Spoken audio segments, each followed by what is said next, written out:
গালিব বলতে পারেন সরাসরি কখনো কখনো তিনি স্রষ্টাকেও সরাসরি যেন তির্যকভাবে বলতে পারেন, पकड़े जाते हैं फरिश्तों के लिखे पर हम नाहक, पकड़े जाते हैं फरिश्तों के लिखे पर आदमी कोई दमे तहरीर हमारा भी था। দুই কাঁধে দুজন ফেরেশতা খোদাকে বলছেন বসিয়ে রেখেছো, এরা পাপ লিখছে পুণ্য লিখছে, কিন্তু তুমিই জানো যে এরা আমার থেকে লোগড়ে। একসময় তারা আমাকে সেজদাও দিয়েছে। এখন আমি কোন কাজটা কেন করছি এদিকে ওদের বোঝার কথা। ওরা তো আমার থেকে নিচু। এখন এরা কি লিখলো না লিখলো তার উপর ভিত্তি করে তুমি আমাকে অন্যায়ভাবে ধরে নিয়ে যাচ্ছ।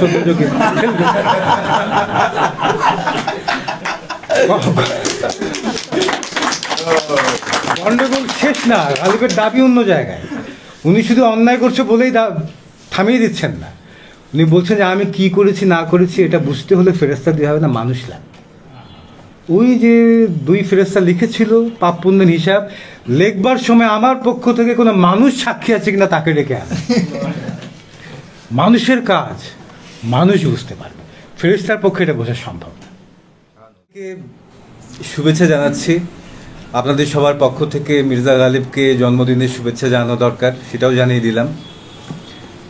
আর মাঝার ভাইয়ের সঙ্গে সঙ্গে আমিও দুঃখ প্রকাশ করছি যে আমাদের স্থান অপ্রতুল, অর্থাৎ অনেকে দাঁড়িয়ে থাকতে দেখছে, যেটা আমার নিজের বসে থাকতে কষ্ট হচ্ছে তাদেরকে দাঁড়িয়ে থাকতে দেখে। আমার নিজেরও আসলে দাঁড়িয়ে বলা উচিত আপনাদের প্রতি সম্মান জানিয়ে। তো আপনারা যতক্ষণ অন্তত কিছুক্ষণ তো আপনারা দাঁড়িয়ে থেকেও শুনবেন আমার মনে হয়। আর আমারও গালিবকে নিয়ে বলবার এত পরিমাণে আগ্রহ। একটা গল্প আছে না এরকম যে একজন লোক অফিসে দেরি করে এসছে, অফিসের মধ্যে সে প্রায় দেরি করে আসে। তো ওই লোক দেরি করে আসার পর তার বস জিজ্ঞাসা করছে যে এত দেরি করলেন যে? তো ওই লোক বলে যে স্যার গতকালকে রাতে আমার ঘুম হয় নাই, ঘুম থেকে উঠতে দেরি হয়ে গেছিল। তখন ওর বস বিস্ময়ের সঙ্গে বলে আপনি বাড়িতেও ঘুমান?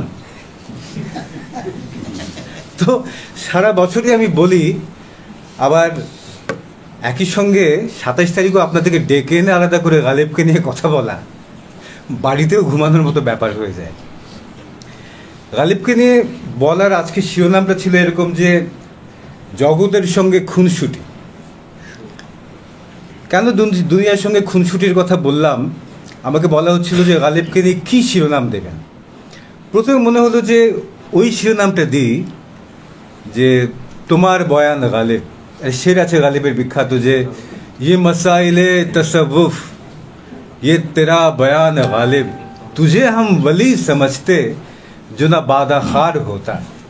অর্থাৎ ইয়ে মাসাইলে তসব্বুফ, এই দর্শনের সকল সমস্যা মাসাইল এত সহজে তুমি সমাধান করে দাও।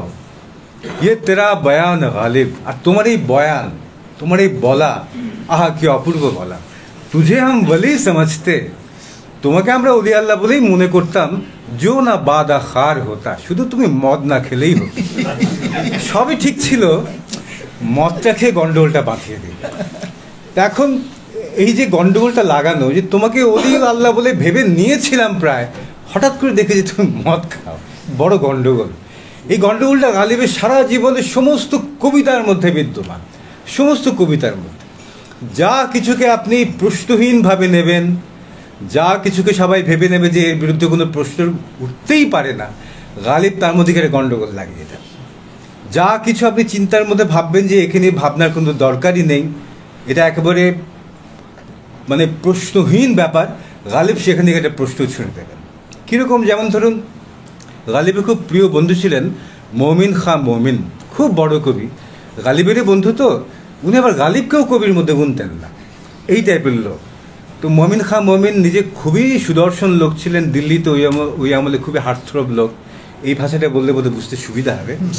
হার্টথ্রব লোক এবং প্রকৃত অর্থে খুবই সুদর্শন ছিলেন, তার একটা আঁকার ছবিও পাওয়া যায়, খুবই সুদর্শন। আবার হাকিম ছিলেন, হাকিম মমিন খাঁ মমিন। তো তিনি, তার একটা শের ছিল মমিন খাঁ মমিন এরকম যে তুম মেরে পাস होते हो गोया, तुम मेरे पास होते हो गोया, जब कोई दूसरा नहीं होता। তুমি যেন আমার পাশেই থাকো যখন আমার পাশে অন্য কেউ থাকে না। খুব ভালো কথা, তার মানে যখন আমার পাশে অন্য কেউ নেই তখনই তুমি থাকো।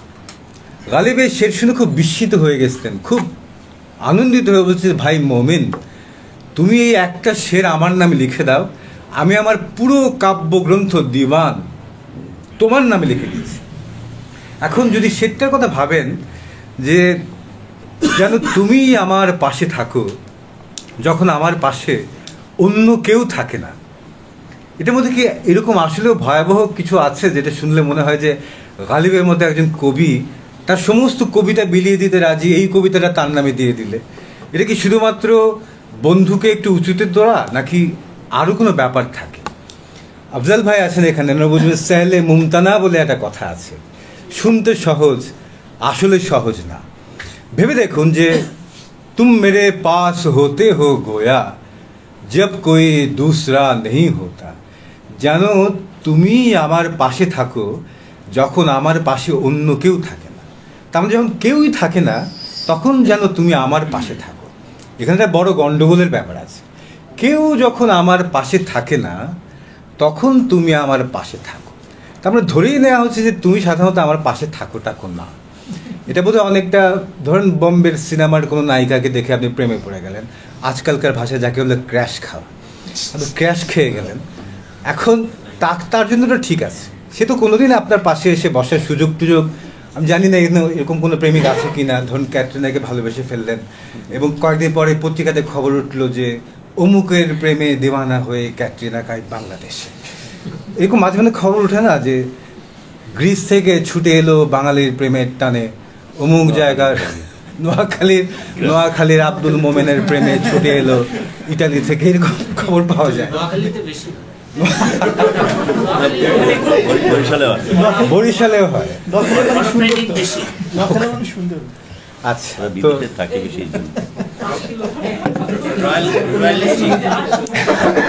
এখন তার মানে এরকম সম্ভাবনা নেই ধরে নিলাম। তো এখন কথাটা হচ্ছে কিরকম যে তুম মেরে পাস হতে হো গোয়া, তুমি যেন আমার পাশে থাকো যখন আমার পাশে অন্য কেউ থাকে না। তার মানে ধরেই নেওয়া হচ্ছে আমার পাশে তুমি সাধারণত থাকো না। কথা হচ্ছে আমার পাশে যখন অন্য কেউ থাকে না তখন তুমি থাকো। গন্ডগোল একটা আছে, যখন তুমি সত্যি সত্যি কোনোদিন আমার পাশে এসে থাকবে তখন কি হবে? তার মানে যখন কেউ থাকে না তুমি আমার পাশে থাকো। শর্তটা কি? যখন কেউ থাকে না আমার পাশে তখন তুমি থাকো। যদি সত্যি সত্যি তুমি কোনোদিন আমার পাশে এসে বসো তখন কি হবে? তুমি থাকার ফলেই তুমি আর থাকবে না। তার মানে তোমার থাকাটাই তোমার না থাকা হয়ে যাবে। তাই তো ব্যাপারটা। কত বড় গন্ডগোল, বুঝতে পারলেন তো? গালিব এই গন্ডগোলটা ধরতে পেরে বলেছিলেন যে, বলে না যে না চাহিলে যারে পাওয়া যায় ত্যাগিলে আসে কাছে, দিবসে সে ধন হারায়েছি আমি পেয়েছি আঁধারো রাতে। তাকে না চাইলেই পাওয়া যায়, না চাইলেই তাকে পাওয়া যায়, তাকে ত্যাগ করলেই সে কাছে আসে। মমিন খাঁ মমিনের কবিতাটার মধ্যে ঠিক একই রস পাওয়া যাচ্ছে। তুমি যখন থাকো না তখনই তুমি থাকো। তার মানে তুমি যখন থাকবে সত্যি সত্যি, তার মানে তোমার থাকার কারণেই যে তোমাকে আমি চিনি সেই তুমি আর থাকবে না। কারণ আমি তো যে তোমাকে চিনি, যে তোমাকে নিয়ে অষ্টপ্রহর জপ করি, সেই তুমি তো আমার পাশে থাকো না। পাশে থাকে কে? আমার কল্পনার তুমি, আমার ভাবনার তুমি। সত্যিকারের তুমি তো আমার পাশে থাকো না। ফলে সত্যিকারের তুমি যদি সত্যি সত্যি পাশে এসে একদিন বসো, তখন যে তুমি সর্বদা আমার পাশে থাকো সেই তুমি চলে যাবে। কত বড় গন্ডগোল, বুঝতে পারছেন? যেটা শুনতে সহজ মনে হচ্ছে আসলে শুনতে সহজ না। গালিব এটা শুনে এই একই জমিনে একই ভাব নিয়ে একটা শের লিখলেন, সেটা খুব ইন্টারেস্টিং। হ্যাঁ आदमी बजाए खुद एक महशरे ख्याल, है आदमी बजाए खुद एक महशरे ख्याल, हम अंजुमन ही समझते हैं खिलवत ही क्यों ना हुआ। দেখুন ভাবটাকে কেমন করে গালেব নিয়ে নিচ্ছেন এটাকে। এটা একটা মজার ব্যাপার আছে। ধরুন উর্দুতে মানে বাংলায় আপনি আপনার কবিতার কোনো একটা লাইন নিয়ে যদি আমি কবিতা লিখি, আপনি সঙ্গে সঙ্গে সর্বোচ্চ 35 সেকেন্ডের মধ্যে ফেসবুকে আমার 14 গোষ্ঠী এবং না জানা চতুর্থ যে গোষ্ঠীগুলো আছে তাদেরকে সহ চিহ্নিত করে আমি কত বড় চোর, আপনি কত বড় কবি, এটা পাশাপাশি তুলনামূলক আলোচনা লিখে ফেলবেন। আমার তো মনে হয় এর চেয়ে বেশি সময় লাগবে।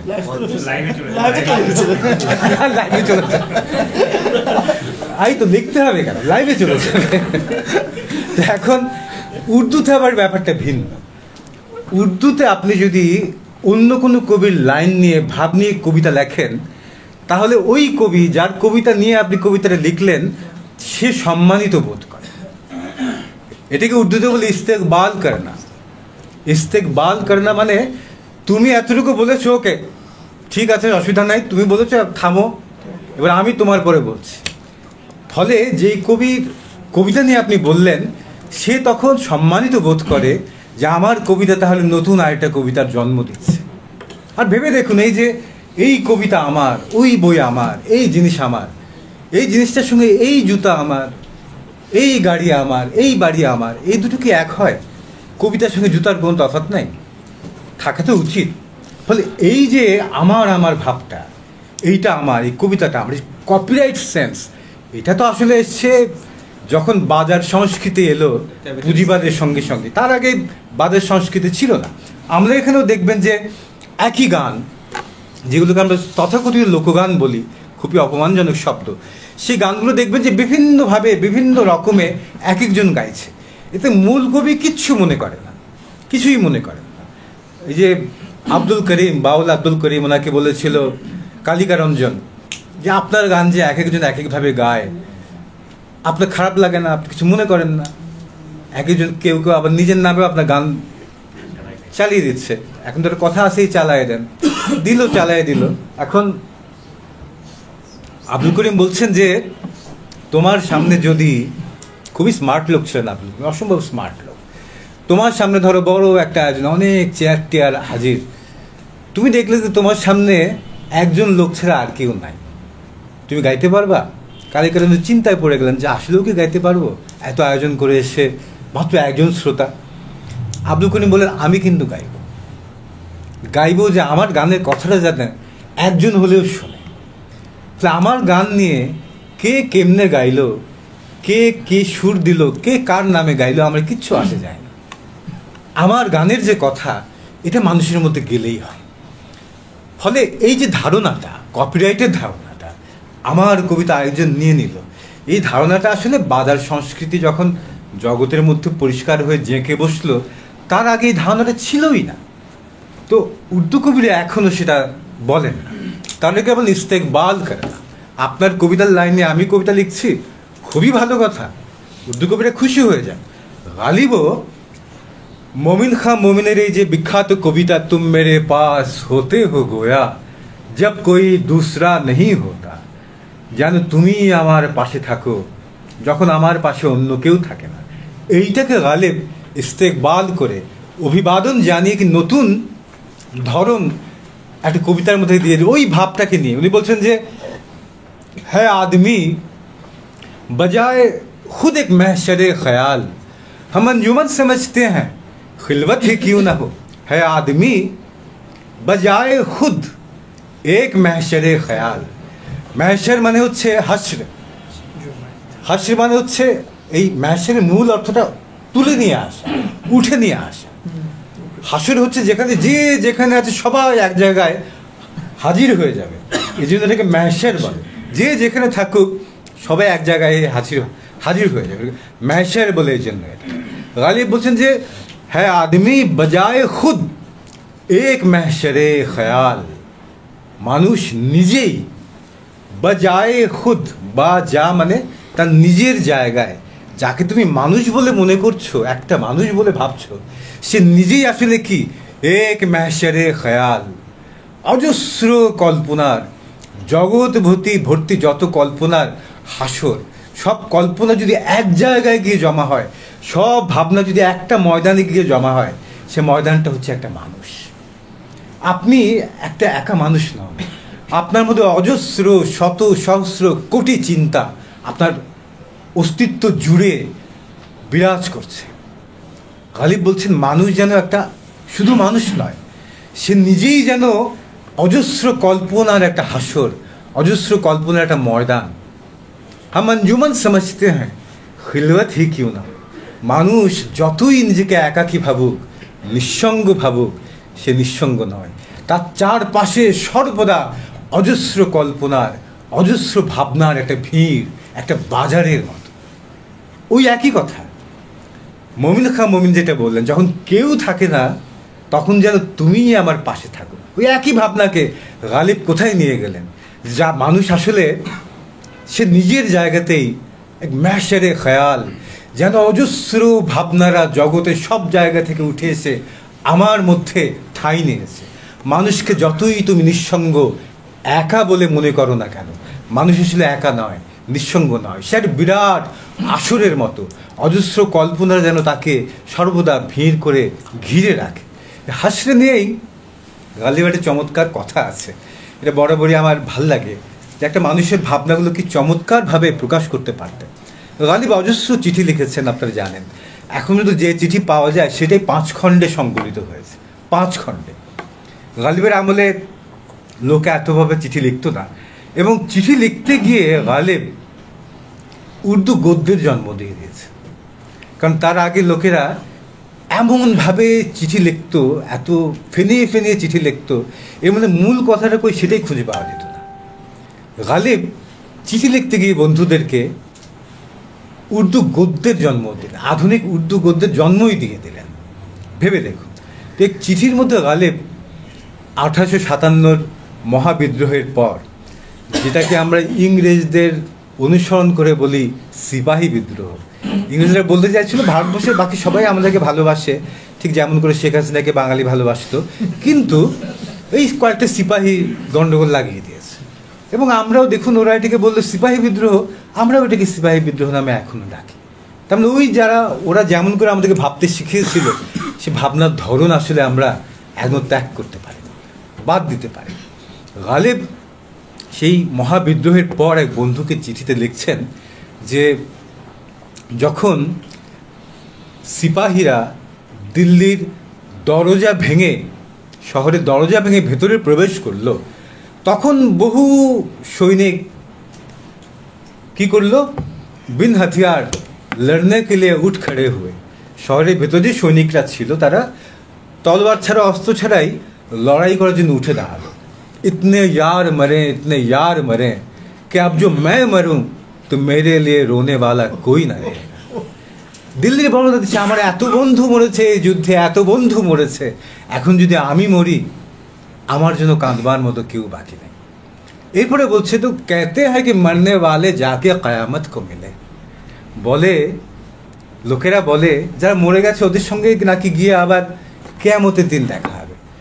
এরপরে গালিব বলছে, যেটা গালিবের কথা, वहाँ भी मिले तो क्या खाक मिले। আরে ওখানে কি ছাই দেখা হবে? শেষ বিচার দিন শুনেছি নাকি শিয়া আলাগ, সুন্নি আলাগ, নেক আলাগ, বদ আলাগ।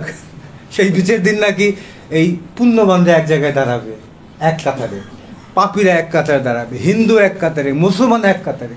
আরে আমার তো পাপী বলো, পুণ্যবান বলো, হিন্দু বলো, মুসলমান বলো, সবার মধ্যেই বন্ধু ছিল। সবার সঙ্গে কি আমার কোনোদিন দেখা হবে? আমার কোনোদিন আমার দেখা হবে না। ফলে এই যে হাসরে এই শব্দটাও কতভাবে গালিব ব্যাখ্যা করলেন। এই যে গালিব এখানে বললেন যে হ্যাঁ আদমি বজায় খুদ এক महशरे ख्याल हम अंजुमन ही समझते हैं खिलवत ही क्यों ना हो। মানুষ নিজেই যেন অজস্র কল্পনার এক বিশাল জমায়েত। আপনি নিজে ভেবে দেখবেন, আপনি কখনো যখন একা থাকেন আপনার মাথায় কি কখনো শূন্যতা থাকে? একটু ভেবে দেখবেন যে কত অজস্র চিন্তা যে আপনার মাথার মধ্যে ভিড় করে আসছে। আপনারা যারা জেমস জয়েসের ইউলিসিস পড়েছেন, ইউলিসিসের শেষ চ্যাপ্টার মানে ইউলিসিস নিজেই একটা অসম্ভব রকমের প্রথা ভাঙা রচনা। গদ্য বলেন, ফর্মের জায়গা থেকে বলেন, ভাবনার জায়গা থেকে বলেন, উপস্থাপনের জায়গা থেকে বলেন, এই জেমস জয়েস ইউলিসিস এক অসাধারণ এক রচনা। তার শেষ চ্যাপ্টারটা বিশেষ করে ওটার মধ্যে বলছে যে আমি ওই কবিতা মানে উপন্যাসের ক্যারেক্টার ভাবতে ভাবতে দেখলো যে তার ভাবনার মধ্যে কোনো আগামাথা নাই, ওই পাতার পর পাতা কোনো দাড়ি নাই, কমা নাই, প্যারা নাই, কিচ্ছু নাই, সমানে চলছে। এইটাকে পরবর্তীকালে কাব্যের ভাষায় বলা হলো স্ট্রিম অফ কনসিয়াসনেস। আপনি যখন নিজে ভাবতে থাকেন, ভাবনা কি হয়, ভাবনার মধ্যে কি দাড়ি কমা থাকে? ভাবছে, ওইটার মধ্যে দেখা যাচ্ছে যে ওই ক্যারেক্টারটা ভাবতে ভাবতে তার মনের মধ্যে লিলি ফুলের কথা মনে আসলো। লিলি ফুল ভাবতে গিয়ে বললো, আচ্ছা এখানে লাল রঙের লিলি ফুল দেখা যাচ্ছে, লিলি তো সাদাও হয়, আচ্ছা সাদা রঙের লিলি ফুল দেখা যাচ্ছে, কোথায় যেন লিলি ফুল দেখেছিলাম। ভাবতে তার মনের মধ্যে মনে হলো এই যে এই ইয়ের মধ্যে শেক্সপিয়রের ম্যাকবেথ নাটকের পঞ্চম দৃশ্যের মধ্যে, আমি বলছি আসলে পঞ্চম দৃশ্যের মধ্যে লিলি লিভার বয় নামে একজনকে ম্যাকবেথ লিলি লিভার বয় বলে একজনকে খুব ভর্তসনা করছে, বকাবকি করছে। মানে কোথায় এসে বললো, ওই কোনো একটা মেয়ের নাম মনে আসলো লিলি নামের, সেখান থেকে লিলি ফুলের কথা মনে হলো, লিলি ফুল থেকে মনে হলো সাদা লিলি থেকে মনে হলো লাল লিলিও তো হয়, লাল লিলির কথা মনে করতে করতে ম্যাকবেথের মধ্যে চলে গেল। এই যে স্ট্রিম অফ কনসিয়াসনেস, ভেবে দেখুন গালিব কিন্তু ঠিক এই স্ট্রিম অফ কনসিয়াসনেসের কথাই বলছে। আপনি যখন একা থাকেন, আপনার ভাবনার মধ্যে কিন্তু কোথাও কখনো কোনো জ্যোতি থাকে না। আপনি যতই একা থাকুন, আপনার ভাবনার মধ্যে কোথাও কখনো, আপনি যতই একা থাকুন না কোনো চিন্তার মধ্যে কোথাও কখনো আপনি নিঃসঙ্গতার কোনো সুযোগ নেই। মানুষ নিজের চিন্তার মধ্যে, নিজের ভাবনার মধ্যে সর্বদা অসংখ্য কল্পনার এক ভিড়, অসংখ্য কল্পনার এক বিশাল রকমের কোলাহল তার মধ্যে চিরকাল বিরাজ করে, সে যতই একা থাকুক না কেন। এখন গালিবের কালের মধ্যে এই গল্পগুলো যখন তিনি করছেন, যখন তিনি এমনি করে চিন্তাকে ব্যাখ্যা করছেন, জগৎকে ব্যাখ্যা করছেন, সেই সময় তাকে কি মানুষ গ্রহণ করেছিল? গ্রহণ করেন। যে কারণে গালিব নিজে একসময় বলতে বাধ্য হয়েছিলেন যে, গালিবের সমকালে একজন খুব করে বলছে গালিবকে যে, जुबाने मीर समझे कलामे मिर्जा समझे आपकी कहा या तो आप समझे या तो खुदा समझे।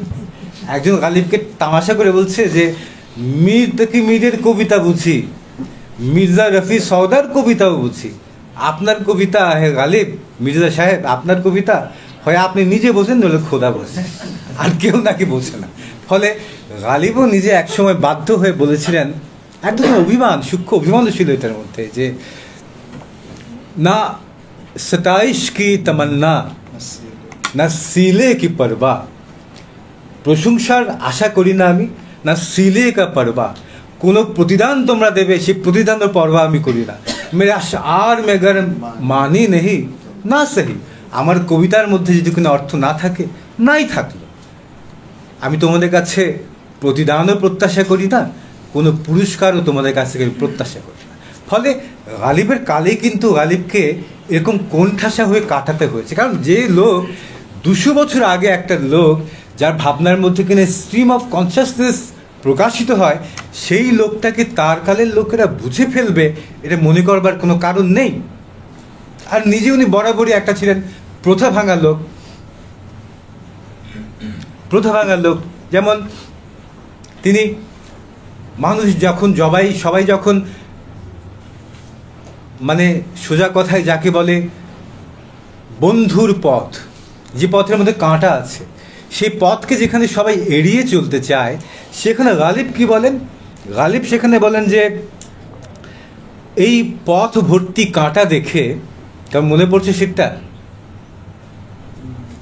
এই পথ ভর্তি কাঁটা দেখে মন ভালো হয়ে গেল। ইন আবলায়ে পাসে ঘবড়া গয়া থা দিল। ভাবনার ধরনটা খেয়াল করে দেখুন। মানে উর্দু কাব্যে কেন, উর্দু কাব্যের খুব বেশি করে হয় ফার্সি কাব্যের মধ্যে, যে একজন মানুষ তো জীবন ভর্তি কিছু একটা জন্য অনুসন্ধান করে, অধিকাংশ লোকেরই অনুসন্ধান করে টাকার। সেই পথটা তো খুব একটা সাবলীল পথ না, তাই না? সাবলীল পথ হলে কি ধরেন এত শত হাজার কোটি টাকা মেরে দিয়ে আজকে সালমান রহমানকে বুড়িগঙ্গার উপরে ধরা খেতে হয় না। তার মানে এই পথ তো সহজ পথ না, বন্ধুর পথ। তো মানুষ যেই পথেই চলুক না কেন, এই বন্ধুর পথে তার পা রক্তাক্ত হয়। গালিব বলছেন যে পথ চলতে চলতে মরুভূমির মধ্যে কোনো এক কিছুর অন্বেষণে তপ্ত মরুর মধ্যে পথ চলাটা একটা উর্দু কাব্যে খুবই বহুল চর্চিত একটা বিষয়। এবং এই প্রেমিকরা মরুভূমির মধ্যে পথ চলতেই হবে, এটাই নিয়ম। এবং সেই নিয়ম এমনই নিয়ম যে গালিবেরও যিনি উস্তাদ বলে গালিব যাকে মেনে নিয়েছিলেন, সে মীর তকি মীর বলেছিলেন যে হোগা কিসি দीवार की साए पे पड़ा मीर, होगा किसी दीवार की साए पे पड़ा मीर, क्या रब्त है इश्क से इस आराम तलब। অর্থাৎ মরুভূমির মধ্যে প্রবল রোদে তপ্ত বালির উপরে দেখো মীর বোধহয় কোনো দেয়ালের ছায়ায় গিয়ে বসে আছে। মরুভূমির মধ্যে তপ্ত রোদে তপ্ত বালুর মধ্যে আপনি একটা দেয়ালের ছায়া পেলে বসবেন, এটাই তো স্বাভাবিক। মীর বলছেন দেখো মরুভূমির মধ্যে কোন দেয়ালের ছায়ার মধ্যে গিয়ে বসে আছে মীর। আরে অলস মীর, প্রেমের সঙ্গে এর কোনো সম্পর্ক নাই। মানে তপ্ত মরুভূমিতেও যদি প্রেমিক কোনো দেয়ালের ছায়ায় গিয়ে বসে, বুঝতে হবে সে আসল প্রেমিক না। ছায়া দেখলেও বসা যাবে না, তাহলে এটা আপনি প্রেমিক হিসেবে আপনার ডিসকোয়ালিফাই হয়ে গেলেন। সুতরাং পথ অন্বেষণ কত ভয়াবহ বুঝছেন, যে মরুভূমির মধ্যে ছায়া দেখলেও বসা যাবে না। আর সে ছায়ারও নমুনা কীরকম, যে ছায়ার নমুনাটা হচ্ছে এরকম যে আচ্ছা যাক, মানে এক জায়গা থেকে এক জায়গায় যেতে গেলে পরে আমি ফিরে আসবো, আপনারা ফিরে আসতে পারবেন কিনা স্ট্রিম অফ কনসিয়াসনেস হয়ে যাচ্ছে আর কি, এক জায়গা থেকে এক জায়গায় চলেই যাচ্ছে। হ্যাঁ, ওদিকে না গেলাম। তো গালিব বলছেন যে ইন আবলায় পাশে এই পা ভর্তি আমার ফোসকা, ওই যে ওই পথ চলতে গিয়ে ফোসকা হয়েছিল প্রেমের পথে। সবই তো প্রেম, কেউ টাকার প্রেম, কেউ পদের প্রেম, কেউ আমার মতো কিছু লোক কথা বলবে শুনে বকবক করার প্রেম, সবই তো প্রেম। কে কোন লেভেলের প্রেম সেটা ভিন্ন প্রসঙ্গ, প্রেম তো বটে। তো গালিব বলছেন যে এই প্রেমের পথে তপ্ত মরুতে নগ্ন পায়ে চলতে চলতে পা ভর্তি ফোসকা পড়ে গেছে। এই ফোসকাগুলো দেখে আমি ভয় পেয়ে গিয়েছিলাম। এরপরে কি হলো দেখুন, পা ভর্তি ফোসকা দেখে আমি ভয় পেয়ে গিয়েছিলাম। জি খুশ হুয়া রাহ কো পুরখার দেখে কর, হঠাৎ করে দেখি সামনে পথ ভর্তি কাঁটা। পথ ভর্তি কাঁটা দেখে আমার মন ভালো হয়ে গেল। কেন মন ভালো হলো? পা ভর্তি ফোসকা, ফোসকাগুলো এখন মানে ফোসকাগুলো থাকবে না, কাঁটা দিয়ে ফোসকা গেলে না কোনো কষ্টই করতে হবে না। পা ভর্তি ফোসকা পড়েই গেছিলো, এখন সামনে দেখি পথ ভর্তি কাঁটা। আপনি সবগুলো ফোসকা, আপনি এখন সবগুলো ফোসকা থেকে আপনি নাজাত পেয়ে যাবেন, মুক্তি পেয়ে যাবেন। ফলে গালিব যখন তিনি বলছেন এই কথাগুলো, তখন বুঝতে হবে এর মধ্যে কোনো কিছু একটা আছে, যে কারণে তার সেই 1797 সনে জন্ম, 1897 100, 1997 200 আছে, তাহলে কত?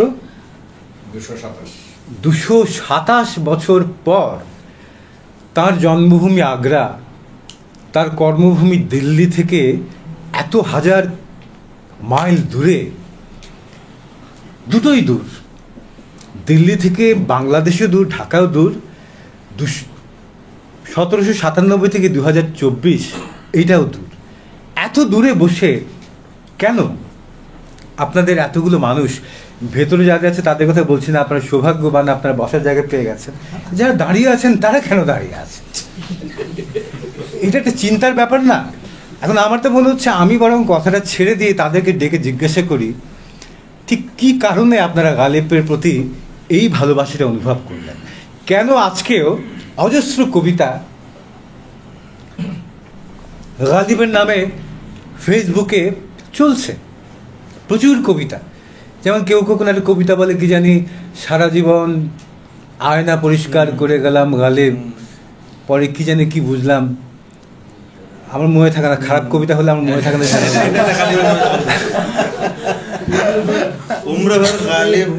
यही भूल गालिब करता रहा, धूल चेहरे में थी, आईना साफ करता रहा। সারা জীবন গালিব এই ভুলই করে গেলাম, চেহারা মানে ধুলো ছিল আমার চেহারার মধ্যে, আমি আয়না পরিষ্কার করে গেলাম।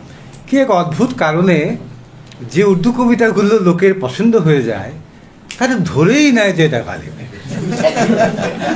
মানে এটা কবির প্রতি খিরাজে তাহসিন, কত বড় মানুষের ভালোবাসা হলে, আস্থা থাকলে এটা সম্ভব। অন্য ভাষায় লোকেরা অন্যের কবিতা নিজের নামে চালিয়ে দেয়, বাংলাতে তো চালিয়ে দেন বলে কথাই চালু হয়ে গেল, তাই না? অন্যের কবিতা নিজের নামে চালিয়ে দেয়। আর একজন কবি কতটা প্রভাবশালী হলে লোকেরা নিজে কবিতা লেখে তার নামে চালিয়ে দেয়। অদ্ভুত ব্যাপার না? অদ্ভুত ব্যাপার। তো আমার কাছে মনে হয় যে এটা হয়তো আপনারা বলতে পারবেন, যারা এত কষ্ট করে বাইরে দাঁড়িয়ে আছেন। যতবার আপনাদেরকে তাকাচ্ছি আমি লজ্জিত বোধ করছি, কিন্তু দেখা যাক, এটা একটা পরীক্ষা। আপনাদের ভালোবাসার জোর করতুক, পায়ে ফসকা না পড়লেও আপনার প্রেমিকের মর্যাদা রক্ষা করতে পারেন কিনা। হ্যাঁ, ছায়া থাকলেও যেখানে বসা যায় না সেখানে দাঁড়িয়ে থাকার নিয়ম। তো গালিবের আমলেও কিন্তু এই ব্যাপারটাই ঘটত।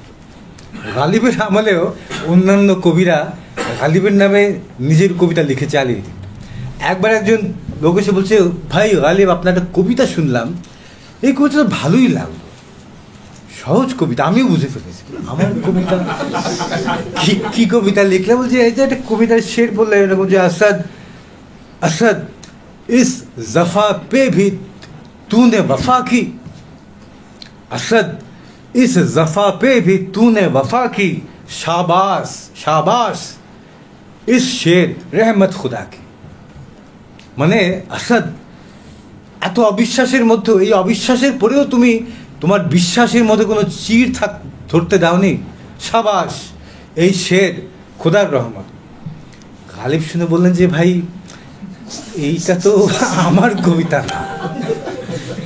তো বলছে যে এটা, এরপর উর্দুতে মজা করে বলছেন যে যে ঠিক আছে, যে রহমত খুদা কি, এটা যদি এই শের যদি আমার হয় তো লানত খুদা কি। আর যদি অন্য কারোর শের হয়, অন্য কোনো আশা করতে, ঠিক হয় রহমত খুদা কি। এই কবিতা আমার হলে আমার উপর লানত পড়ুক, এই কবিতা আমি লিখেছি কেউ যদি ভাবে। তো উর্দু কবিতার মধ্যে আবার একটা ব্যাপার ছিল, তারা নিজেদের কবিতা নিয়ে আবার যথেষ্ট পরিমাণে, যেমন মীরকে একবার জিজ্ঞাসা করছে একজন যে, জনাব মীর তো ওই টেম্পারমেন্টের লোক। একবার উনি দিল্লিতে যখন নাদির সাহেব প্রকোপ হলো, উনি একটা ভাড়ার গাড়ি করে দুজন মিলে রওনা হয়েছেন, পয়সা নাই, ঘোড়ার গাড়ি করে দুজন পাশাপাশি রওনা হয়েছেন, অর্ধেক ভাড়া এনে দেবেন, অর্ধেক ভাড়া ওই সহযাত্রী দেবেন। লম্বা পথ, ওই সহযাত্রী এই কথা সেই কথা বলতে চায়, মীর একদম চুপ, কোনো কথা উত্তর দেন না। অনেক দূর যাওয়ার পরে লোক বলছে, ভাই আপনি কোনো কথার উত্তর দেন না, লম্বা পথ, দুজনের মধ্যে কথাবার্তা হলে তো আলাপ করতে করতে গেলাম, পথটাও কেটে যেত, পথটা সহজ লাগতো। মীর আবার বিরক্ত হয়ে বলে যে, হ্যাঁ আপনার আলাপ করতে করতে পথ সহজ হোক, আর আপনার সঙ্গে কথা বলতে গিয়ে আমার ভাষা নষ্ট হোক। ফলে এই লোককে কেমন বুঝতেই পাচ্ছেন। তো মীর, একজন জিজ্ঞাসা করছে মীরকে যে, ভাই জনাব এই সময়ে কবি কে কে আছে? মীর বলছেন যে, একজন আছে মির্জা রফি সওদা, আরেকজন এই আমি অধম, আর দিল্লিতে খাজা মীরদার অর্ধেক কবি, সব মিলে 2.5 জন। কথা শেষ না। একজন বলছে মীর সোজ, ওনাকে আপনি কবি মনে করেন না? মীর সোজ, যার কবি নামই ঠিক মতো হলো না, সেও কবি? না, ওই যে নবাব তো নিজে কবিতা লিখে তাকে দিয়ে দেখান। ঠিক হ্যাঁ, নবাবও যখন তাকে ওস্তাদ মানে, তাহলে 3.25 জনই সই। ফলে তারা নিজের কবিতাকে কখনো হেলা করতেন না, মোটেই হেলা করতেন। এখন গালিব যে বললেন, যদি এই কবিতা আমার কবিতা হয়, লানাত খোদা, হ্যাঁ ঠিক আছে, অন্য কোনো আসাদের হলে রেহমত খুদা। এখন গালিবের কালে আমি কিছু ধারণা ধরিয়ে দেওয়ার চেষ্টা করছি, যে আমরা আজকে আলোচনার নাম দিয়েছিলাম যে জগতের সঙ্গে খুনসুটি। বলতে চাচ্ছি গালিবের কালে যে কোনো জিনিয়াসের মতোই তার জন্য তার কাল উপযুক্ত ছিল না। এটা একটা বড় ধাঁধা। আপনি যদি আপনার কালের মাপের মানুষ হন, আপনাকে সবাই বুঝবে। জিনিয়াস হলে মুশকিল, আপনি আপনার কালের মাপের লোক হলে তো আপনি জিনিয়াস হবেন না। ফলে জিনিয়াস হলে আপনার কপালে খারাপই আছে। আমাদের সৌভাগ্য বাংলাদেশে আমাদের এরকম দুর্ভাগ্যের লোক খুব কম। ফলে ফলে আমরা সবাই মোটামুটি আনন্দেই আছি। জিনিয়াস হওয়ার যে বেদনা, এরকম আমাদের সাধারণত কাউকে সহ্য করতে হয় না। আমরা জাতি হিসেবে আমরা খুবই সৌভাগ্যবান। আমাদের মধ্যে এরকম দুর্ভাগ্য বা কষ্ট পায় এরকম লোকের সংখ্যা খুব বেশি নেই। তো গালিবের কালেও গালিব জিনিয়াস হওয়ার কারণে খুব দুর্ভাগ্যের মধ্যে পড়েছিলেন। রবীন্দ্রনাথের মধ্যেও এই সমস্যা দেখা গিয়েছিল। রবীন্দ্রনাথ একবার কবিতা লিখেছিলেন যে ওরে মানে পুলক লেগেছে আজ ডালে ডালে, একটা গানের মধ্যে উনি লিখেছিলেন। পুলক লাগা মানে ডালে ডালে পুলক লেগেছে বলতে রবীন্দ্রনাথ বুঝিয়েছিলেন যে গাছের ডালে ডালে ফুল ফুটেছে, তো মানুষের গালে পুলক লাগা মানে হচ্ছে মূল পুলক লাগা মানে আনন্দে গাল লাল হয়ে যাওয়া। আমার মতো কালো মানুষ হলে হবে না, কিন্তু যারা খুব টকটকে ফর্সা টর্সা টাইপের লোক, তারা আনন্দ হলে বা লজ্জা টজ্জা পেলে কী হয়, গালটা লাল হয়ে যায়। তো রবীন্দ্রনাথ এই অর্থে বলেছেন যে ঠিক যেমন লজ্জা পেলে বা আনন্দে কারোর গাল লাল হয়ে যায়, বসন্তে গাছে গাছে এত ফুল ফুটেছে যে মনে হচ্ছে ডালে ডালে পুলক লেগেছে। এখন এটা তো নতুন ধরনের ভাবনা, নতুন ধরনের কথা। এইটা দেখে টুলো পণ্ডিত যারা ছিল, তার কালের লোকেরা যারা জিনিয়াস না হওয়ার কারণে খুব আনন্দে ছিল, সেই লোকগুলো খুব বিরক্ত হলো, লেখালেখি শুরু করলো, এটা কী কথা, গাছের ডালে পুলক লাগে কেমন করে, অমুক তমুক। শেষ পর্যন্ত তারা বিরক্ত হয়ে রবীন্দ্রনাথের নামে পাল্টা একটা ছড়াও লিখে ফেলল। পুলক এতদিন ছিলে তুমি মানুষের গালে, পুলক এতদিন ছিলে তুমি মানুষের গালে, বাঁদরের হাতে পড়ে নাচো ডালে ডালে। এখন বুঝতেই পারছেন যে কালে কালে মানুষরা যারা জিনিয়াস হন তাদের সমস্যাটা কীরকম। রবীন্দ্রনাথকে বাঁদর পর্যন্ত শুনতে হয়েছিল যে তিনি বাঁদরের হাতে পড়ে নাচো ডালে ডালে। গালিবের কালেও যদি বুঝতেই পারছেন, গালিবকে নিয়েও বলছো যে আপনার মীরের কবিতা বুঝলাম, মির্জার কবিতা বুঝলাম, কিন্তু মশাই আপনার কবিতা হয় আপনি বোঝেন, নাহলে আল্লাহ বুঝতে পারে, আমরা তো আপনার কবিতা কিছু বুঝি না। এবং আরও বহু রকমের ঠাট্টা তামাশা। গালিবকে নিয়ে একবার ফার্সি ভাষা গণ্ডগোল লাগলো। গালিবের নিজের বদ্ধ ধারণা ছিল তিনি আসলে উর্দুর কবি নন, তিনি ফার্সির কবি। ফলে আমি প্রতিবারই দেখাই, যে এবারও দেখাচ্ছে যে এই যে ছোট্ট বইটা দেখছেন, এই হচ্ছে গালিবের সরমায়া। উর্দুতে যা কিছু কবিতা লিখেছেন পাওয়া যায়, ফর্মাল অফিসিয়াল তার সংকলন এইটুকু বই। এইটুকু বই ধরে আজকে 227 বছর পরে আমরা এতগুলো লোক জড়ো হয়েছি তার সামনে। মাত্র 234টা গজল, মাত্র 234টা, আর সামান্য অল্প কিছু কবিতা। তো এখন গালিবের কালেও তিনি যে জিনিয়াস হওয়ার যন্ত্রণা ভোগ করেছিলেন সে তো বুঝতেই পারলেন, গালিব এটা জানতেন। ফলে জগৎকে তিনি মোটামুটি বুড়ো আঙুল দেখিয়েই চলতেন, খুনছুটি করতেন বরং জগতের সঙ্গে। কীরকম খুনছুটি নমুনাটা শোনার তারা সে আপনাকে বলছি। উনি বলছেন যে রশক হ্যাঁ আসাইশে अरबाब गफलत पर असद, रश्क है आसाइशे अरबाब गफलत पर असद, इस तराब दिल नसीब खातिरे आगा है, नसीब खातिरे आगा है। অর্থাৎ বলছে রশক হ্যাঁ আসাইশ अरबाब गफलत पर असद, খুব ঈর্ষা হয় যে লোকগুলো গাফেল, কিচ্ছু জানে টানে না, দিব্যি জীবনকারী যাচ্ছে, তাদেরকে আমার খুব ঈর্ষা হয় হে গালিব। যারা কিছু জানে টানে না, দিব্যি, যেহেতু 2024 বাস করছি, আজকের ভাষাতে বলছি যারা খুব চিল করে বেড়ায়, যে খুব চিল করে বেড়ায় গালিব, তাদেরকে খুব ঈর্ষা করছে। খুব ঈর্ষা করছে যে কী চিল করে বেড়াচ্ছে। আমি চেষ্টা করছি সমকালে বাস করতে আর কি। 227 বছর আগে জন্ম নেওয়া একটা কবিকে নিয়ে কথা বলতে গেলে যদি ওই আমলের ভাষাতেই কথা বলি হবে না, আজকের ভাষাতেই বলি। গালিব আজকে হলে বলতেন যে যারা খুব চিল টিল করে বেড়ায় তাদেরকে আমার খুব ঈর্ষা হয় গালিব। কেন? কারণ ইস্তরাবে দিল, হৃদয়ের অস্থিরতা, জীবনের অস্থিরতা, যারা কিছু জানে তারা ছাড়া আর কারো কপালে জোটে না। যত আপনি চিল করে বেড়াবেন দুনিয়াতে, ততই আপনি দুনিয়াতে দিব্যি শান্তিতে থাকবেন। গালিব তাদেরকে ঈর্ষা করছেন, ঈর্ষা করে বলছেন যে ইস্তরাবে দিল নসিবে খাতিরে আগা হ্যায়। ইস্তরাবে দিল, হৃদয়ের অস্থিরতা, জীবনের অস্থিরতা, যারা খুব সৌভাগ্যবান তারা ছাড়া আর কারো কপালে জোটে না। ফলে গালিব বুঝতেন কিছুটা যেহেতু জেনে ফেলেছেন উনি, ওনার পক্ষে শান্তিতে জীবন কাটানো বোধহয় আর সম্ভব হবে না। ফলে তিনি জানতেন যে তিনি আজকের জন্য লিখছেন না, তিনি জানতেন তিনি ভবিষ্যতের জন্য লিখছেন। তার বিখ্যাত একটা শের আছে,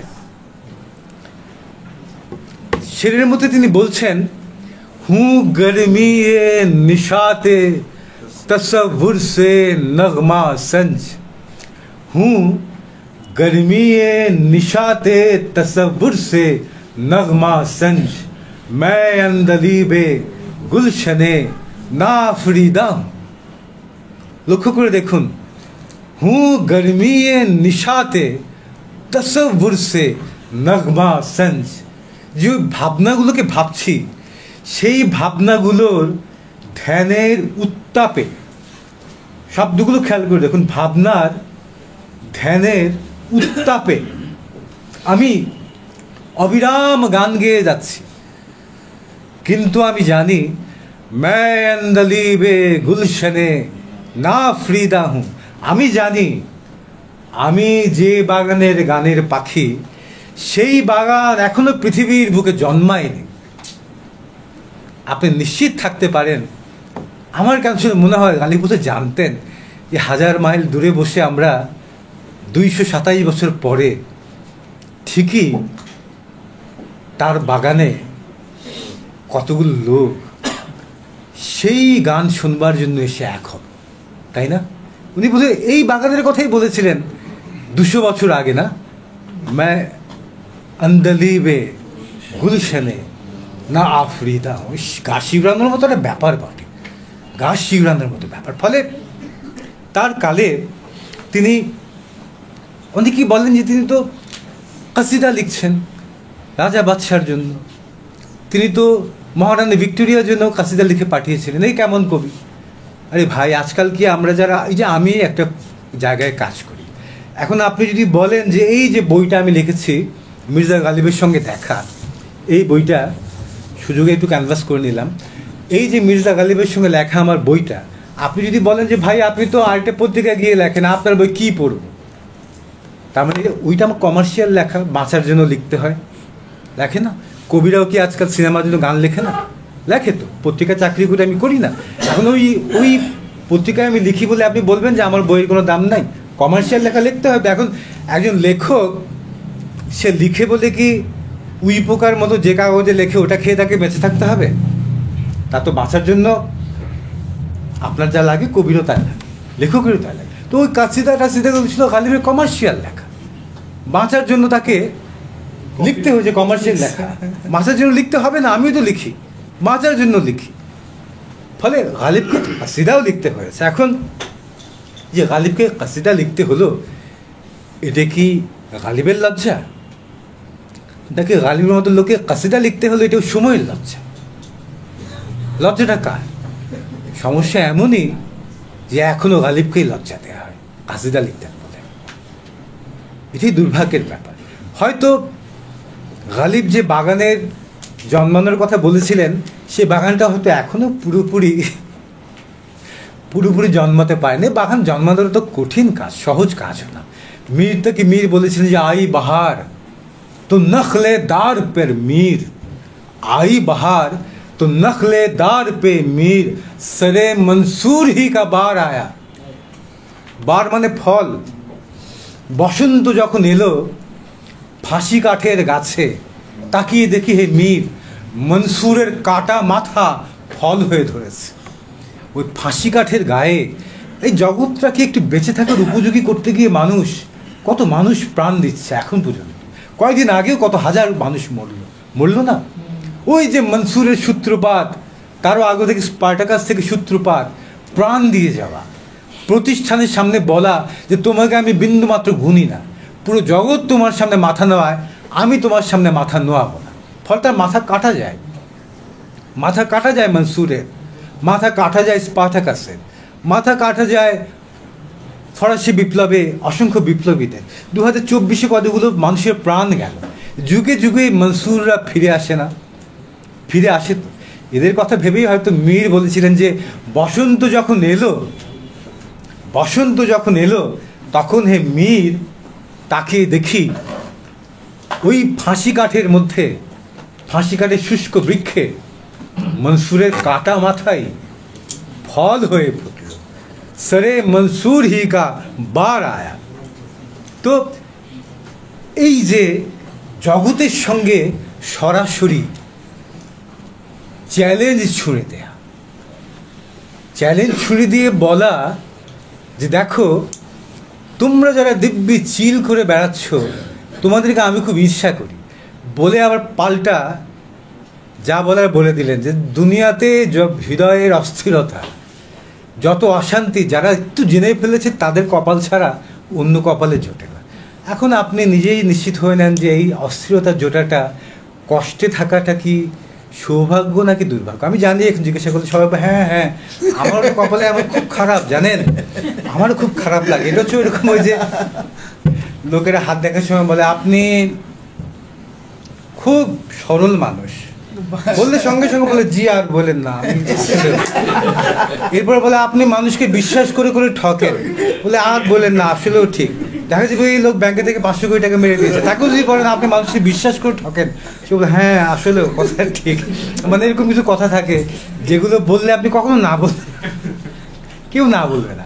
তো গালিবের কালেও গালিব জানতেন এই কথাগুলো, ফলে তিনি এই সমাজটার ভেতর থেকেই জন্ম নিচ্ছেন। কিন্তু জন্ম নিয়ে কি দুর্ভাগ্য তার, তিনি তার সমাজের তার কাল থেকে দুর্ভাগ্যক্রমে এগিয়ে গেলেন। সবার দৃষ্টি যেখানে গিয়ে থেমে যায় তার দৃষ্টি সেখানে থামে না। ফলে তিনি এক শেরের মধ্যে বলেন যে होता है निहा गर्द में सहरा मेरे होते, बाजी के अतफाल हैं दुनिया मेरे आगे, होता है शब रोज तमाशा मेरे आगे। যেগুলোকে নিয়ে তোমরা জীবনে সব কিছু জীবন এখন উৎসর্গ করে দাও, যেগুলো পাওয়ার জন্য, ওগুলো আমার কাছে কি বাজি চায় আতফাল হ্যাঁ দুনিয়া মেরে আগে। তোমাদের এই দুনিয়া আমার কাছে একটা শিশুর খেলা ছাড়া অন্য কিছু মনে হয় না। होता है शब रोज तमाशा मेरे आगे, যেগুলোর জন্য তোমরা প্রাণ দিয়ে দাও, জীবন দিয়ে দাও, সেগুলো দেখলে আমার কাছে একটা শিশুর খেলা ছাড়া অন্য কিছু বলে মনে হয় না। होता है निहा गर्द में सहरा मेरे होते, घिसता है जबी खाक पे दरिया मेरे आगे, होता है निहा गर्द में सहरा मेरे होते। আমি যদি মরুভূমির সামনে গিয়ে দাঁড়াই, লক্ষ্য করুন ব্যাপারটা, ভাবনাটা এর অন্যরকম, একটু ভাবনার জানলাগুলো খুলতে হবে। होता है निहा गर्द में सहरा मेरे होते। আমি যদি মরুভূমির সামনে গিয়ে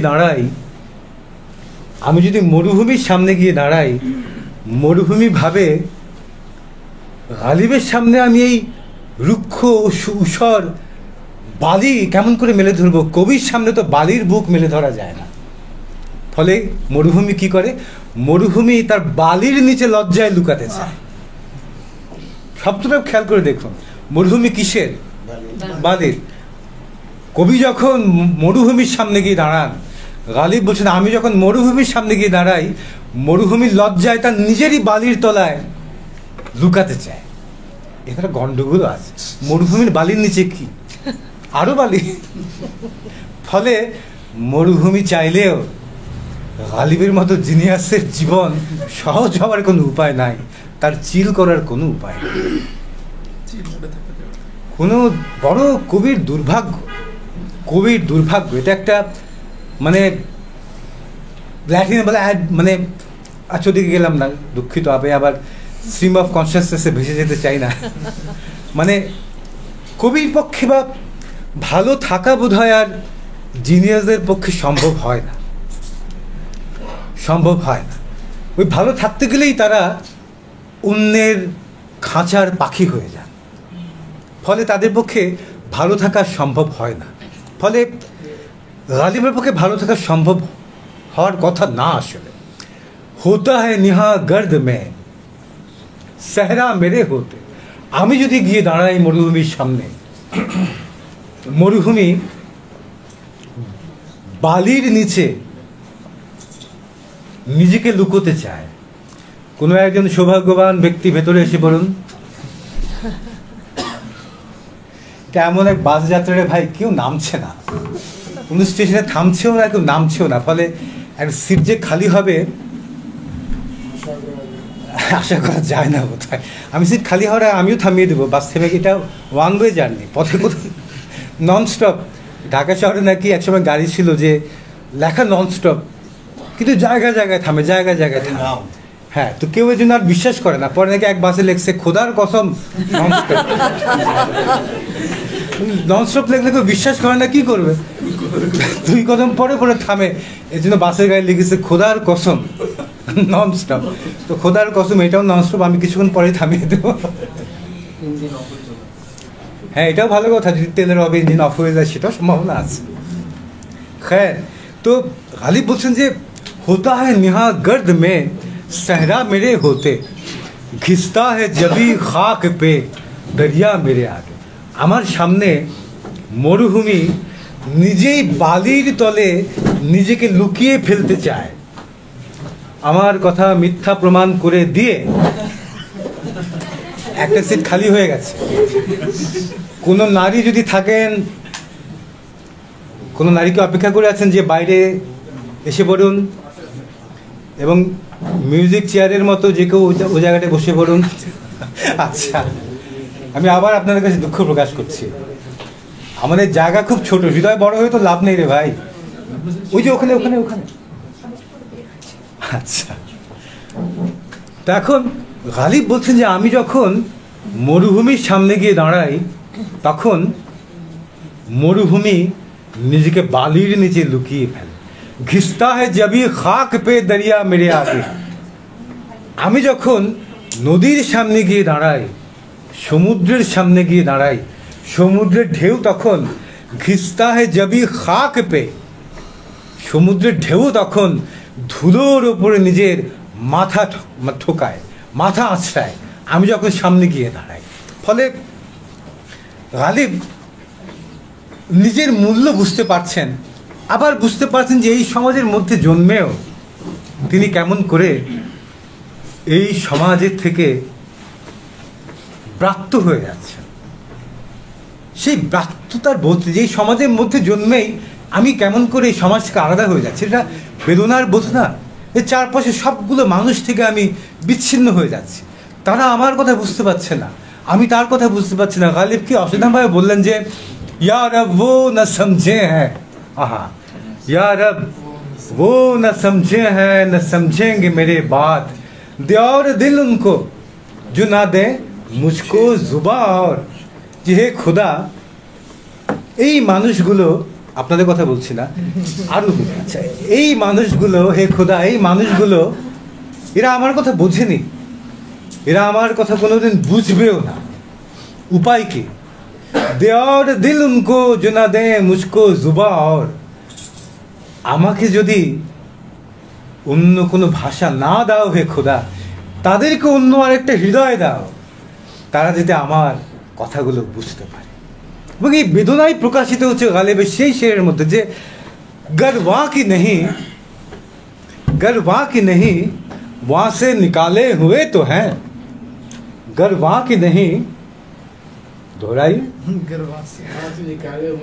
कोई वजन क्या जो है कोई मिसरा उठाए के गरवा के नहीं वहां से निकाले हुए तो हैं, काबे से भी इन बुतों के निस्बत हैं दूर की।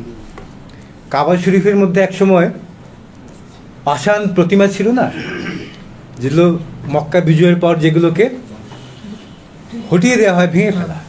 তো গালিব বলছেন যে अगर वहाँ की नहीं वहाँ से निकाले हुए तो हैं, काबे से भी इन बुतों की निस्बत है दूर की। এই মূর্তিগুলো ভাবলাম ওখানকার না, কিন্তু এককালে তারা তো ওখানেই ছিল, ওখান থেকে তাদেরকে বের করে দেওয়া হয়েছে, তারা ওখান থেকে বের তো হয়ে এসেছে। ফলে কাবাগুলোর খুব দূরের হলেও এই মূর্তিগুলোর কাবা শরীফের সঙ্গে একটা সম্পর্ক আছে, সম্পর্ক একটা আছে। ঠিক যেরকম সম্পর্ক গালিব অনুভব করতেন এই সমাজের মধ্যে জন্মেই কেউ তার কথা বুঝতে পারছে না বলে যে বেদনাটা অনুভব করতেন। ফলে আরেকটা শেরের মধ্যে গালিব বলছেন যে খুদা কি ওয়াস্তে पर्दा न काबे से उठा जालिम, खुदा की वास्ते पर्दे न काबे से उठा जालिम, कहीं ऐसा न हो कि यहाँ भी वही काफिर सनम निकले। खुदा की वास्ते पर्दा न काबे से उठा जालिम, हे जालिम हे निर्दय। আপনি জানেন যে উর্দু ফার্সি কবিতাতে নির্দয় বলতে, কাফির বলতে তার সবচেয়ে প্রিয় মানুষটাকে বোঝায়। ওরা হাসার কারণটা হচ্ছে যে ব্যাপারটা বুঝে কেন বলে, কারণ দেখবেন যে আপনাকে কষ্ট দিতে পারে কে? রাস্তায় একটা লোক আপনাকে বললো এই হারামি বলে গাল দিল, সরি ভাই আমি বুঝতে পারি না, আপনি রাগ করবেন? কিন্তু আপনার কাছের লোক যদি আপনাকে একটু সামান্য আর চোখে তাকালে আপনার মনে হবে যে দুনিয়ার থেকে কি হবে, এই পৃথিবীতে বেঁচে থেকে লাভ নাই, কেউ আমারে বুঝলো না, মানে কি আপনাকে কষ্ট দিতে পারে কে? সেই আপনাকে কষ্ট দিতে পারে যে আপনার সবচেয়ে কাছে। ফলে যাকে আপনি সবচেয়ে ভালোবাসেন তাকে আপনি বলবেন, মনে হয় যে সে আপনার মূল্য বুঝলো না। দুনিয়ার সবার তো ধারণা যে আমি যে কি জিনিস কেউ বুঝলো না। ফলে উর্দু কবিতা ফার্সি কবিতাতে সবচেয়ে প্রিয় মানুষটাকে বলা হয় কাফির, সবচেয়ে বলা হয় জালিম, আরও কারণ আছে, এবং খুনিও বলা হয়, যাটা ব্যাপার না, আমাকে কাতিল বলে ডাকা হয়। কাতিল বলার কারণ আছে। আপনি যার প্রেমে পড়লেন, তার প্রেমে পড়বার পর আপনি প্রেমে পড়বার আগে যে মানুষটা ছিলেন, প্রেমে পড়বার পর আপনি কোনোদিন আর সে আগের মানুষ থাকতে পারবেন না। পারবেন কি? যদি থাকেন তাহলে আপনি হিসাবই প্রেমিক। আর হিসাব এবং প্রেম এই দুটো তো মুদ্রার এক মুদ্রার আছে। এখানে রিয়েল কিছু খাঁটি কিছু প্রেমিক আছে বলে মনে হচ্ছে। প্রেম এবং হিসেবকে তারা এক মুদ্রাতেও রাখতে রাখে। সৌভাগ্য আজকে আমাদের এরকম প্রেমিকদের মধ্যে বসে কথা বলার সুযোগ পাওয়া যাচ্ছে, যে এরা এক মুদ্রার মধ্যেও নাই, এপির উপর তো দূরের কথা। ফলে ফার্সি কবিরা বলেন যে প্রেমে পড়বার পর আপনি আগের মানুষ আর থাকতেই পারেন না। তাহলে কি হলো? প্রেমে পড়বার পর যে নতুন মানুষটা জন্ম হলো, প্রেমে পড়বার পর যে মানুষটা ছিল তার কি হলো? তার মৃত্যু ঘটলো না? তাকে মারলো কে? প্রেম মারলো, মানে যার প্রেমে পড়লেন সে মারলো। তো তো তাকে যদি আপনি খুনি বলেন তাকে ভুল কিছু হবে? আপনার আগের সপ্তাহটার খুনি না সে? ফলে উর্দু ফার্সি কবিতাতে প্রত্যেকটা প্রেমিকা প্রেমিক তার হচ্ছে খুনি, কারণ সে আপনার আগের সত্তাকে, আপনার আগের মানুষটাকে খুন করেছে। আগে যদি সবার দিকে তাকিয়ে থাকতেন, এখন সবার দিকে তাকান, একটা অন্য ব্যাপার হয়ে গেল না? এবং এখানে গালিব বলেছেন যে বুলবুলকে কারোবার পে খন্দহায়ে গুল कहते हैं जिसे इश्क खलल है दिमाग का। ওই বুলবুল গানের পাখি বসন্তে ফুলের প্রেমে পড়েছে। ফুলের এই প্রেমে পড়ে সে কী করছে? গানের গোলাপের পাশে বসে রাত দিন গান গায়, আর তার গান শুনে গোলাপ খিলখিল করে হাসে। গোলাপ হাসা মানে কি? কলি থেকে ফুটে ওঠে। তো ওই গোলাপের প্রেমে পড়েছে কে? বুলবুল প্রেমে পড়ে কী করছে? রাত দিন গান গাইছে। ওই গান শুনে গোলাপ খিলখিল করে হাসে। কেন হাসে জানেন? कहते हैं जिसे इश्क खलल है दिमाग का कान ফুল জানে যাকে বলে প্রেম সেটা মাথার ব্যারাম ছাড়া আর কিছু না। মাথার ব্যারাম না হলে এই ঝামেলা কেউ নেয়? কোনো কারণ নেই, কোনো কারণ নেই। সবাই বলে দেখবেন যে বিয়ে করে যে কী ভুল করেছিলাম, এটার মধ্যে কিন্তু আসলে যে প্রেমিক ছিলাম, ভালো ছিলাম, দায়িত্ব ছিল না, ইচ্ছে মতো পাগলামি করতে পারতাম। কিন্তু যেই প্রেম বিবাহ হয়ে গেল, উর্দু কবি বলছেন প্রতিটা প্রেম একটা, প্রতিটা বিবাহ একটা প্রেমের মাঝার। ওই যে কে যেন তীব্র স্বরে বলেছে, ঠিক কেউ একজন তীব্র স্বরে বলে ফেলেছে, ঠিক। আচ্ছা, তো এখন গালিব যে কোনো বলছেন যে ওই যে তোমরা যাকে বলছো শুধু চাওয়া, ওই চাওয়াটার মধ্যে আসলে একভাবে তাকে চাইতে গিয়ে চাওয়া অতিক্রম করে যেতে হয়। ওই চাওয়াটা, প্রেমের চাওয়াটা যে শুরু, ওইটা আসলে পেয়ে গেলে গণ্ডগোল। ওই চাওয়ার মধ্যে দিয়ে চাওয়া শিখতে হয়। বিখ্যাত একটা সুফি গল্প আছে যে একজন অসম্ভব সুন্দরীকে দেখে একজন সুফি সাধক হাউ মাউ করে কাঁদছে। ওই সুন্দরী তো ভাবলো এতদিনে পাওয়া গেছে। খুব আপনি নিজেরা বলেন যে দুনিয়াদারি আমি কেয়ার করি না, সুন্দরী মেয়েদের খুব কাঁদাকাটি করছে। গিয়ে বলে, কী ব্যাপার স্যার, কাঁদেন কেন? আপনি তো জানতাম আপনি নাকি এরকম দুনিয়াদারি সব ত্যাগ করেছেন, আপনি আবার আমার দেখে কাঁদেন কেন? তখন এই সাধক কাঁদতে কাঁদতে বলছে, আমি কাঁদি এই জন্য তুমি এত সুন্দর। আমি ভাবি তুমি যেখান থেকে সৃষ্টি হয়ে এলে সেটা কীরকম সুন্দর হতে পারে, এই ভেবে কাঁদছে। মানে চাওয়া শুরু, পাওয়াতে যার শেষ নেই। যেগুলো গালিব বলেছিলেন যে সব কাহা कुछ लालो गुल में नुमाया हो गई, सब कहाँ कुछ लालो गुल में नुमाया हो गई, खाक में क्या सूरतें होंगी कि पिन्हा हो गई। কোথায় সব? सब कहाँ कुछ लालो गुल में नुमाया हो गई, কিছু মাত্র গোলাপ ফুলে গন্ধরাজে, এই ফুলগুলোতে সামান্য কিছু নিজেকে প্রকাশ করল। আমি ভাবি খাক মে ক্যা সুরতে হোঙ্গে কি পিনহা হো গই। আমি ভাবি আমি আসার আগে পৃথিবীতে কেমন সব সুন্দর মানুষেরা ছিল, যারা মৃত্যুর পর মাটিতে মিশে গেছে এবং তাদের রূপ মাটিতে মিশে যাওয়ার পর ওই মাটিতে মিশে যাওয়া সেই রূপের সামান্য কণা ধার করে এই গোলাপ ফুল এত সুন্দর। আমি ভাবি যারা মাটিতে মিশে গিয়েছিল, যাদের রূপের কণা মাত্র ধার করে গোলাপ এত সুন্দর হলো, আহা, তারা জানি কতটা সুন্দর ছিল। ফলে গালিবের এই পাওয়ার মধ্যে তিনি জানতেন এটা আসলে সীমা নয়, শেষ নয়। ওই যে বলছেন যে বাজি চায় अतफाल हैं दुनिया मेरे आगे, होता है शबो रोज तमाशा मेरे आगे, होता है निहा गर्द में सहरा मेरे होते, घिसता है जबी खाक पे दरिया मेरे आगे।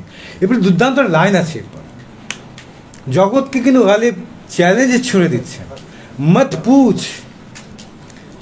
पूछ कि क्या हाल है मेरा तेरे पीछे, तू देख कि क्या रंग है तेरा मेरे आगे। চ্যালেঞ্জটা কীরকম সূক্ষ্ম চ্যালেঞ্জ দেখেন। যে বললাম না, দুনিয়াকে গালিব তার জগতের চারপাশে বিদ্যমান জগৎকে তিনি বুড়ো আঙুল দেখাচ্ছেন, খুনসুটি করছেন। খুনসুটি নমুনা হচ্ছে যে জানতে চেয়েও না क्या हाल है मेरा तेरे पीछे, তোমার সঙ্গে তাল মিলিয়ে চলতে পারলাম না, পিছিয়ে গেলাম তো, টাকায় পয়সায় সব জায়গা থেকে লোকটা পিছিয়ে গেল না, চিল করা তো পিছিয়ে গেল না। গালিব কিন্তু চিল করাই পেছান। ওনার যখন মাসিক আয় মাত্র 62 টাকা, তখন উনি নিজে পান করবেন বলে ফ্রান্স থেকে মদ আমদানি করেন। কাকে বলে ওই আমলে ওনার 62 টাকা, কত টাকা এখন কনভার্ট করে ইয়ে করে দেন, তাহলে যতই বেশি হোক অন্তত ফ্রান্স থেকে মদ আমদানি করার মতো করতে এখন পারছে এটা 60 এতটা কোথায়? পড়ছে বেশি, আপনি আপনাকে অঙ্ক করে দেখান। আচ্ছা ঠিক আছে, একটু পাওয়া গেল, আঙ্কিকেও পাওয়া গেল। তো গালিবের পরিবারে ছিল 20 জন লোক খাওয়ার, হ্যাঁ, ভাড়া বাড়িতে থাকতেন। তো ফলে নিজের মতো করে চিল উনি করতেন, এটা ঠিক আছে। বলছেন যে মত পুছ কে ক্যা হাল হ্যাঁ মেরা তেরে পিছে, তু দেখ কে ক্যা রঙ হ্যাঁ তেরা মেরে আগে। এই যে আমি পিছিয়ে গেলাম, জগৎ যে আমাকে পিছিয়ে দিল, জিজ্ঞাসা করো না, জানতে চেও না। তোমার কাছ থেকে পিছিয়ে গিয়ে তোমার পেছনে আমার কি হাল, তার চেয়ে বরং তু দেখ কি ক্যা রঙ হ্যাঁ তেরা মেরে আগে, আমাকে পিছনে ফেলে তুমি যে সামনে এগিয়ে গেলে, তোমার সামনে কি রং উপস্থিত হয় তুমি বরং সেটা দেখো। খুব হুঁশিয়ারি কিন্তু। এই যে ঊর্ধ্বশ্বাসে আমরা সবাই ছুটে বেড়াচ্ছি, র্যাট রেস শুধু পাওয়ার জন্য, গালিবাটি হুমকি কিন্তু দিয়ে দিলেন যে এই যে লোকগুলো জিনিয়াস হয়ে পিছিয়ে গেল, তাদের কথা ভেবে লাভ নাই, তুমি তাদের কথা ভাবার দরকার নেই। তুমি বরং তুমি যে ঊর্ধ্বশ্বাসে ছুটছো, ঊর্ধ্বশ্বাসের ছোটাটা কোথায় তোমাকে নিয়ে যায় তুমি সেটা দেখো। বুড়ো আঙুল তো দেখাচ্ছেন জগতের সঙ্গে, খুনসুটি তো করছেন গালিব, আবার একই সঙ্গে একটা সূক্ষ্ম হুমকিও দিতে ছাড়ছেন না। 200 বছর ওদিক থেকে আপনাকে আমাকে কিন্তু গালিব হুমকি দিয়ে যাচ্ছেন। এরপর দেখুন আরেকটা শের যেটা দুর্দান্ত, গো হাত মে जुम्बिश नहीं फिर पर गो हाथ में जुम्बिश नहीं आंखों में तो दम है, रहने दो अभी सागर मीना मेरे आगे। হাতে এই গ্লাসটা তোলার শক্তি নাই, তাই বলে তুমি আমাকে পানপাত্র দেবে না, বঞ্চিত রাখবে? কেন বঞ্চিত রাখার দরকার নেই, আঁখো মে তো দম হ্যায়, চোখে তো তাকিয়ে দেখার শক্তি আছে।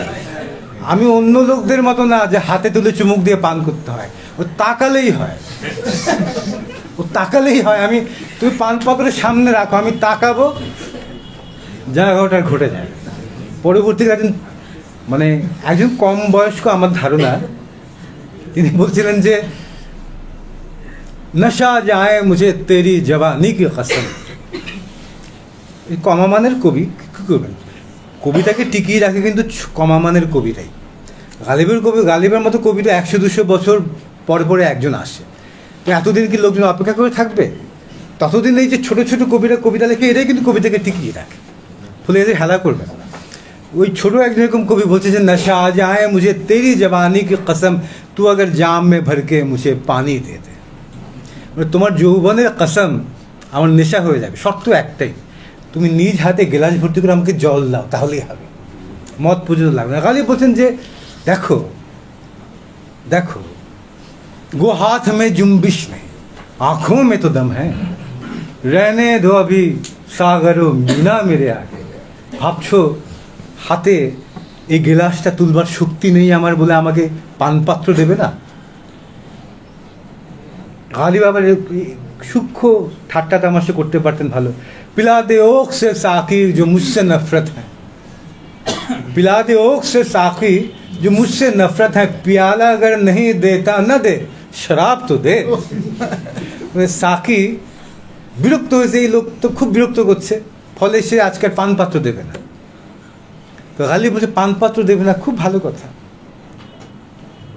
খুব ভালো কথা, তুমি আমাকে পানপাত্র আজকে দেবে না, আমাকে তোমার বিরক্ত লাগছে দেখে।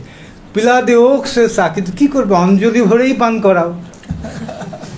পেয়ালা আগার নেই দেটা না দে, পানপত্র দেবে না তা বলেছ, শরাব দেবে না তা তো বলনি, ফলে অন্যদের তুমি গ্লাস দিয়ে পান করাও, আজকে আমি তোমার হাতে তুমি অঞ্জলি ভরে দেবে, সে অঞ্জলি থেকে আমি সরাসরি চুমুক দিয়ে খাবো।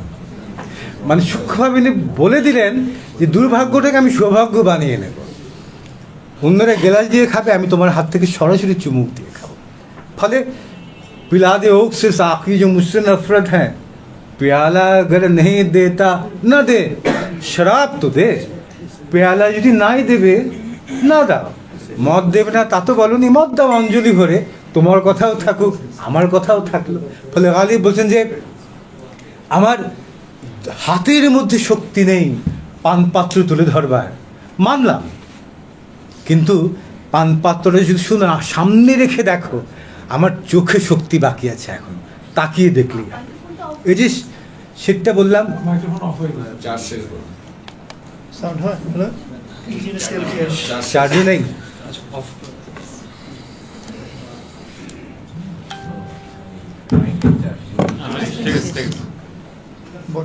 আচ্ছা, তো এই যে সেটটা বললাম, গজলটা বললাম, আমি খুবই দুটো কারণে সৌভাগ্য অনুভব করছি যে এতগুলো লোক আপনারা গালিবকে শুনতে এসছেন।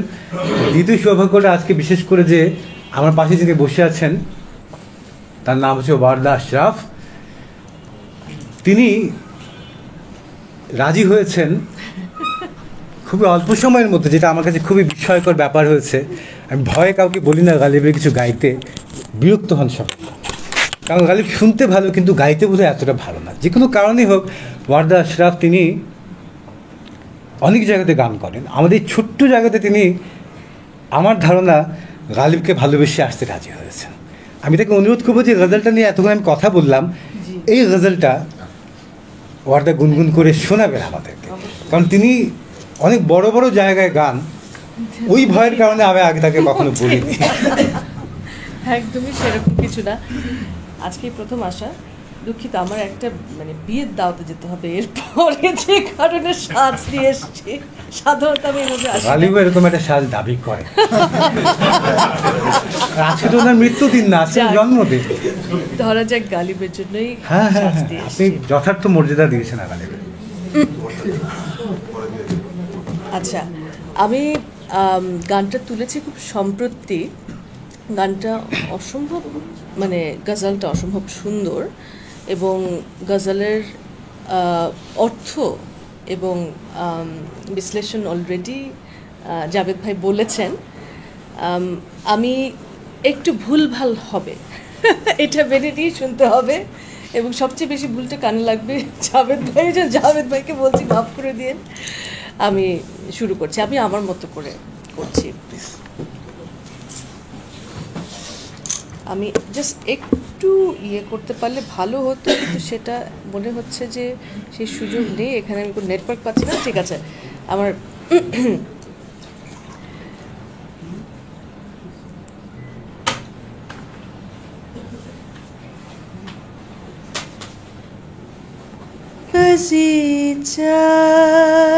अतफल है दुनिया मेरे आगे, बजी जाए अतफल है दुनिया मेरे आगे,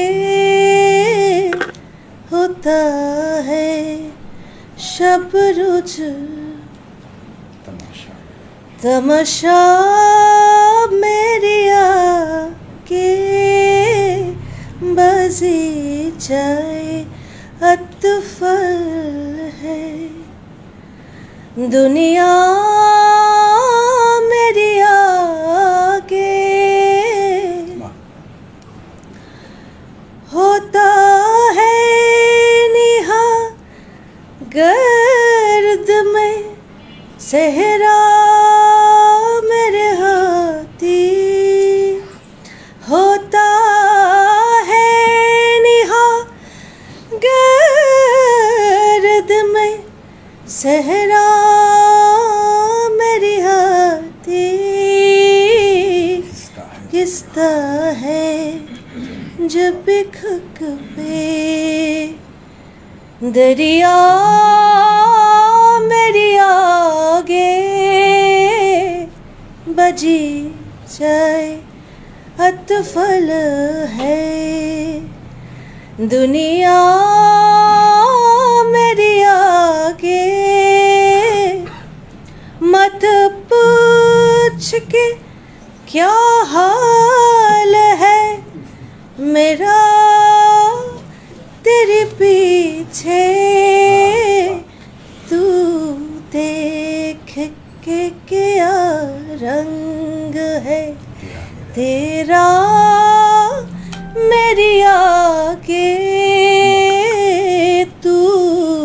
देख के क्या रंग है तेरा मेरी आके बगीचाए अतफल है दुनिया मेरी आके इमाम मुझसे रुके है जखी चे है मुझे कफर काबा मेरे पीछे है कलिसा मेरी आगे बगीचाए अतफल है दुनिया मेरी आगे बगीचाए अतफल है अगो हाथ को जम बिश नहीं आँखों में तदम है रहने दो अभी सकरो मीना मेरी आगे बगीचाए अतफल है दुनिया मेरी आगे बगीचाए अतफल है दुनिया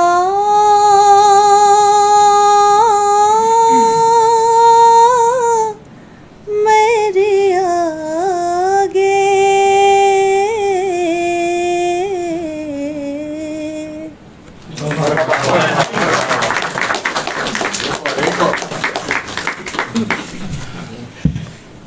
কি পরিমাণ এফোর্ট ওনাকে দিতে হয়েছে আপনারা কি বুঝতে পারছেন কি পরিমাণ এফোর্ট এটা उर्दू तो शेर আছে अफजल भाई जे गजल छेड़ी है उसने मुझे साज देना ये गजल छेड़ी है उसने मुझे साज देना जरा उम्र रफ्ता को आवाज देना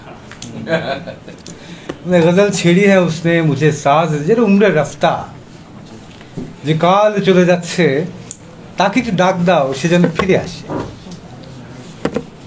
সে যেন ফিরে আসে तो এখন कहाँ जाइएगा ये सब आशुरेर आदब महफिल है क्या कीजिएगा